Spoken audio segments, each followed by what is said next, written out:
میں اپنے علاقے میں الیکشن جیت چکا تھا، اس لیے اپنے دوستوں کے ساتھ جشن منا رہا تھا۔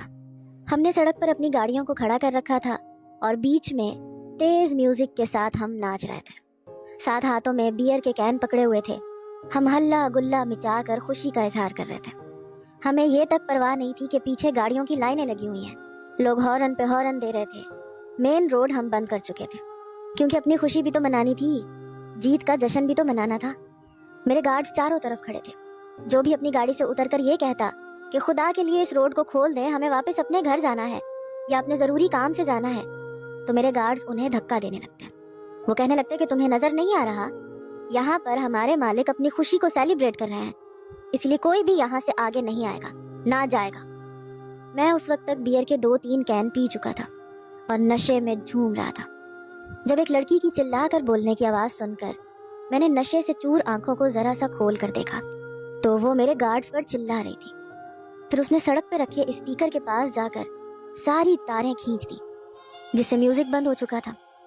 اس لڑکی کی جرت دیکھ کر میں حیران بھی تھا اور مجھے غصہ بھی آنے لگا۔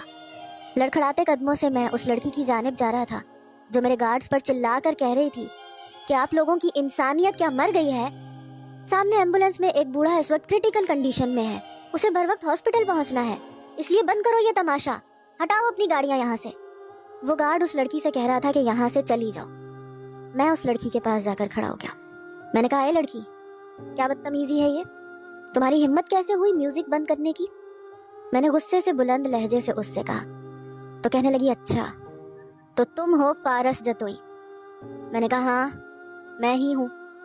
کہنے لگی، اگر تمہارا یہ تماشا ختم ہو گیا ہو تو مسٹر اپنی گاڑی کو پیچھے کرو، کیونکہ اس ایمبولینس میں لیٹے شخص کی بہت زیادہ سیریس کنڈیشن ہے، اسے فوراً ہاسپٹل لے کر جانا ہے۔ تمہاری وجہ سے پورا مین روڈ جام ہے، کتنے لوگوں کو پریشانی کا سامنا ہے۔ یہاں پر کھڑے لوگوں نے تمہیں اس لیے ووٹ نہیں دے کر جتوایا کہ تم ان کی تکلیف کا احساس نہ کرو اور یہاں جشن مناؤ، ہٹاؤ اپنی گاڑی۔ بڑی بے خوف قسم کی لڑکی تھی، چپڑ چپڑ اس کی زبان چل رہی تھی۔ میں نے کہا، او میڈم، کم بولا کرو، سمجھی، اور میرے سامنے آواز نیچی رکھ کے بات کیا کرو۔ میں اتنے اونچے لہجے میں بات سننے کا عادی نہیں ہوں۔